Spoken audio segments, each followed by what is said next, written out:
अस्सलाम वालेकुम। आईसीसी ने इंडिया को रिफ्यूज़ कर दिया है। हाँ जी, आईसीसी अब इस मुद्दे के ऊपर है कि अगर इंडिया पाकिस्तान नहीं जाता तो क्या करेंगे? और अंदर की खबर ये बता रहा हूँ कि आईसीसी इंडिया को इस चैंपियंस ट्रॉफी से निकालने के मूड में है। यानी आईसीसी कोई बड़ा पंगा नहीं लेना चाहता। आईसीसी को ये है कि यार देखो, होस्टिंग राइट्स लेना 2 महीने 3 महीने पहले किसी और कंट्री को देना, ये कोई छोटी बात नहीं है। या तो ये पाकिस्तान के साथ पहले बोल पड़ते 6 महीने पहले, साल पहले, तो चलें आप कहीं किसी को कुछ कह सकते थे। अब एट द एंड आके नवंबर में आप आके कहते हैं कि हम फेब में जो है वो नहीं जाएंगे, तो ये लॉजिक जो है वो कोई आईसीसी को समझ में नहीं आ रही कि वो 3 महीने 4 महीने पहले किसी कंट्री को चैंपियंस ट्रॉफी जैसी होस्टिंग जो है वो देना इतना आसान नहीं है ये काम। तो अब आईसीसी ये सोच रहा है कि ठीक है, इंडिया से कहते हैं जाना है तो जाओ, नहीं जाना है तो जाओ।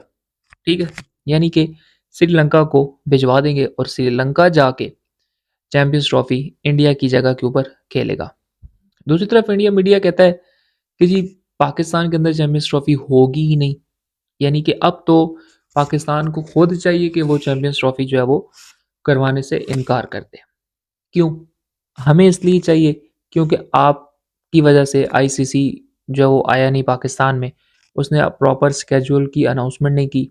लेकिन आईसीसी पाकिस्तान आएगा और कल जो है वो चैंपियंस ट्रॉफी दोबारा इस्लामाबाद पहुंच जाएगी, जिसके बाद जो है वो उसको पाकिस्तान के भी 3-4 शहरों के अंदर जो है वो सैर करवाई जाएगी।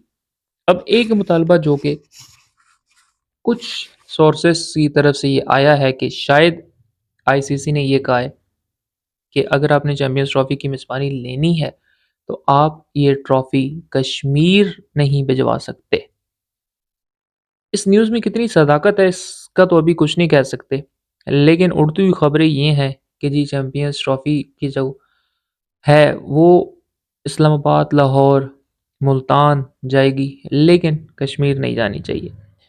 लेकिन पीसीबी के प्लान में कश्मीर था भी नहीं। पहली बात तो ये है, जो पीसीबी ने शहर बताए थे उसमें कश्मीर नहीं था कि जी ये चैंपियंस ट्रॉफी कहाँ कहाँ कितने दिन रहेगी। तो मेरे ख्याल में इस तरह का कोई मसला हुआ भी तो पाकिस्तान या क्रिकेट बोर्ड को, पीसीबी को इस हवाले से कोई मसला नहीं होगा। उसके अलावा नाज़रीन, साउथ अफ्रीका ने आज इंडिया को पूरा पूरा मौका दिया है कि भाई हमें मारो, ओ भाई मुझे मारो। ठीक है, 283 फॉर 1। ये जो संजू सैमसन है ना, इसको बताओ कि भाई 0 और 100 के दरमियान भी कुरान होते हैं। ये या तो 0 पे आउट हो जाता है या ये 100 कर जाता है। यानी इसको बंदे को पता ही नहीं है कि कोई 8 10 12 20 25 30 रन भी होते हैं। या तो मैं खेलता ही नहीं, या मैं सिर्फ मैं खेलूंगा, मेरे अलावा कोई नहीं खेलेगा। 0, 2 बार 0 पे आउट होने के बाद और उससे पहले 2 बार सेंचुरी स्कोर करने के बाद आज अपनी तीसरी सेंचुरी संजू सैमसन ने साउथ अफ्रीका के खिलाफ बनाई।